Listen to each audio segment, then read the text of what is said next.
Hello, welcome back. Thank you for joining me here. And as always, I thank you very much for what we often overlook, and that's our dedication and our commitment to spiritual practice, which is really huge. And of course, getting caught up in our days and weeks and our business life and our family life and the life of our bills that we have to pay and all of the stuff that goes on, it's very, very easy to not even think about how important it really is that you're taking the time out of your day or out of your evening to pay attention to the messages that will reach you from our inner teacher. It's really important, and it is well worth our taking a minute or two every so often to talk about that and to understand and appreciate that your dedication and commitment to your practice is the highest, best form of offering you could ever make anyone, anywhere, at any time. And we'll talk more about that here over the next few minutes. What we're doing here is we're continuing the theme of the little willingness, which is chapter 18, section 4 of the text of A Course in Miracles. You're welcome to read along with that and reread it. You know where I'm going with this. Reread it again and again. Yeah. There's a lot here, so we're going quite slowly through this one section. In fact, today we're talking about paragraphs 4, 5, and 6, specifically, if you're following along. This is a central idea in this course, and when you think about it, it is in fact a central idea in all of spirituality, because you don't actually have to be a course student to gain a tremendous amount from these conversations. Really. This applies to all spirituality. What we bring to the table is our little willingness. The Holy Spirit, our inner teacher, does the rest, all of it. As we've seen recently, it is our inner teacher that supplies the might, the magnitude, the power. We simply show up with our little willingness to let truth be just as it is. In other words, to let the Holy Spirit do his part, which we come to realize is far greater than ours. We simply show up and do not interfere. So that is our role. And we let him do the rest. We let it do the rest. You, of course, can refer to the Holy Spirit with the third person gender neutral pronoun it. It is in it, for sure. Now, here in the Course, we use the language he, him simply by convention. So call it whatever you want. The Holy Spirit's not a guy, nor is it a lady. It's not a person at all. It's part of our mind. So we let our teacher do the rest. We simply show up and we do not interfere, which sounds super simple. It is. And therefore, we find it here in the world incredibly difficult. It's because we're so used to having to order and manipulate and control all phenomena. all of our lives. That's our conditioning here on this spinning ball of rock. I mean, really, we can't escape that, especially when we're young, because our parents were conditioned in the exact same way. Our teachers at school were conditioned in the exact same way. Everyone in our societies, wherever you grew up, wherever you currently live, we've all received the same conditioning. And here we are as adult learners doing something incredibly important, finding that wanting and lacking severely and seeking what we already have. And deep down, we all want, and we already have it. It's the peace of God. What do I mean by we already have it? We've never lost it. All of this that we see and experience here in the world is, in fact, a dream. That's why enlightenment is referred to as awakening. Really, it's a very, very apt term. That fits. We all deep down know that, well, we're perfectly at home where we've always been, in God. So we're not this. This is nothing. It's nothing special. It's a pixelated image on your screen. And the image isn't talking to you, the Holy Spirit's talking to you. And when something lands, you can certainly count on the fact that it's Him. We all know that there's more to it than just the physical body that we take to be our home, that we call I. We call it us, and we run around and, well, we feed it, we clothe it, we attempt to get pleasure from it, all kinds of stuff here in the world. And sometimes we do, and often we don't, because it's highly fallible. And what's important for us to contemplate and contemplate again and again is that the fact that anything that changes is in fact illusion. Anything at all, including the world itself, which of course, when we think about it, is constantly changing. I mean, it's moving. It's moving through space, wobbling on its axis and all of that. Anything that changes or shifts at all or transforms in any way is illusion. It's not of God, and God is the only reality.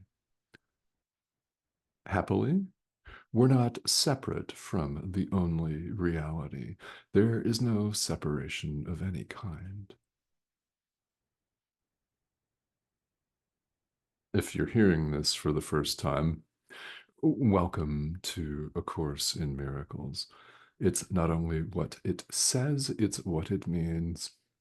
So these videos share the Course with you. So our part to play here is in fact small. That's why our willingness is known as a little willingness. And, well, what we see here is we fall into a line of thinking that may look fancy and cool and hot and sexy here in the world, maybe, but it ultimately doesn't help us. So we are so accustomed to thinking that we, our little ego selves, have to be in control of every situation and all phenomena and everything in this dream that passes for our lives, which is not our real life at all. But okay, here we appear to be. And we often think that we have to pave the way for God. We have to purify ourselves. We have to do certain things in order to make way for truth. In other words, we have to prep ourselves. We do. We think this. We have to prepare. We have to sit this retreat, for example. We have to burn this incense or light this candle on a given day. I mean, if you want to do that, great, no problem. But it's not necessary that we think that we have to pave the way for truth. It is. It simply is. What we do, rather, is allow it to be just as it is. We show up with our little willingness and we leave the rest to the Holy Spirit. That is what we do. So we do not have to make elaborate preparations for truth. It simply is. It's never gone anywhere. So what we're doing is we're removing the barriers to our awareness of it. It is very much as though we've thrown a veil over our face and we're peeling it off a layer at a time as need be. So we don't have to do anything other than show up with our little willingness and allow the Holy Spirit to do the rest. That is all that we need to do. It's a very small part in comparison to what the Holy Spirit accomplishes.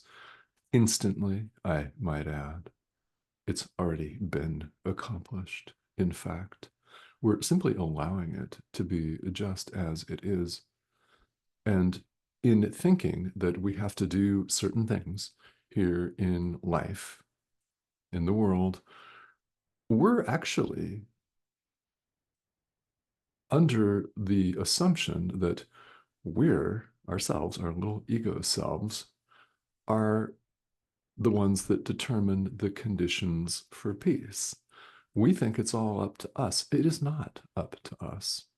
God has determined the conditions for peace, not us. So this does mean that when we attempt to order it the way we would order it, thinking we have to do this and we have to do that and we have to do this and we have to do that in order for truth to dawn of itself, it's in fact arrogance on our part, which of course is not a flattering thing to hear. But spirituality is an adult endeavor, and we need these reminders as adult learners. We appear to be here because we have not been relaxing and trusting the guidance of the Holy Spirit. We've been out thinking that we can do it all on our own, indeed, that we have to do it all on our own, and we don't, and we can't. So you may, in fact, find that this comes as a welcome relief. Maybe not, but maybe you do. It's certainly one of the possible reactions to this material.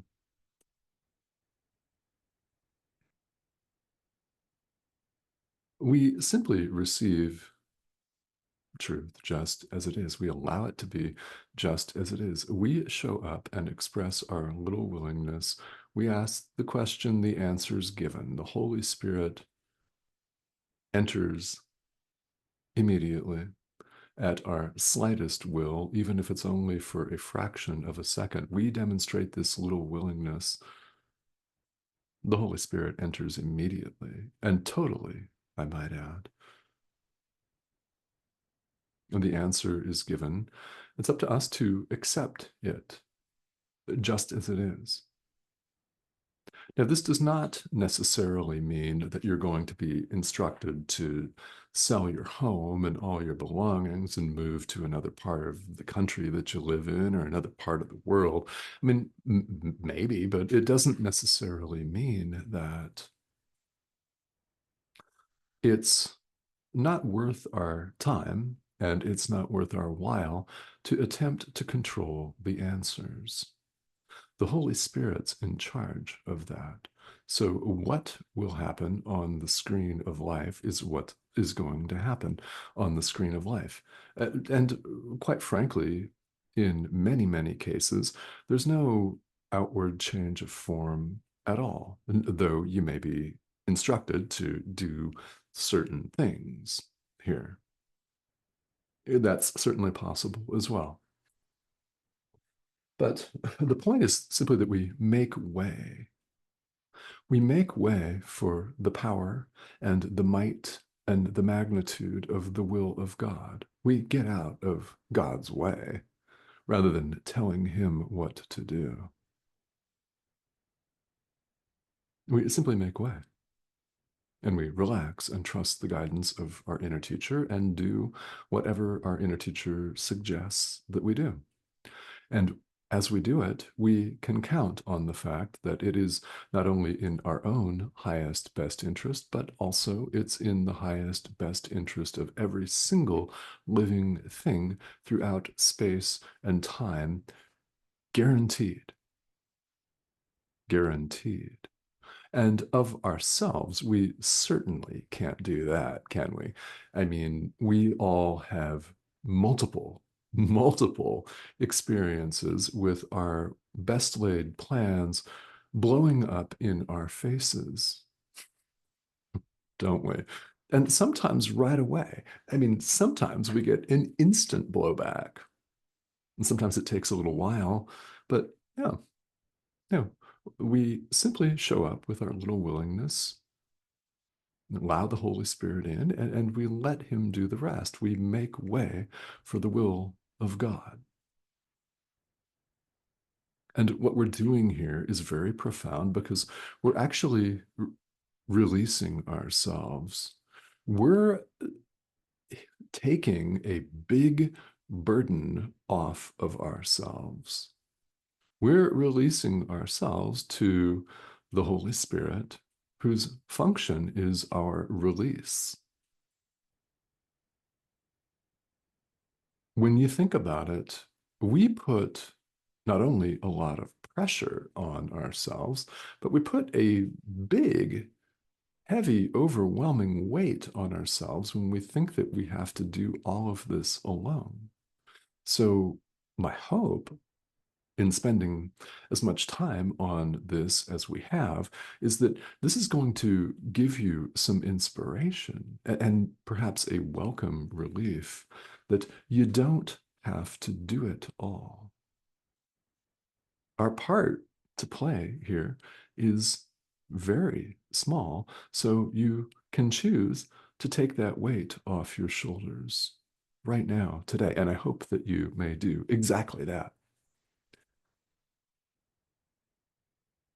All right. So along the way here, questions are quite naturally bound to arise. And if you've got them, please feel welcome to leave them here. I do check the comment thread here on YouTube. I check it usually at least once a day.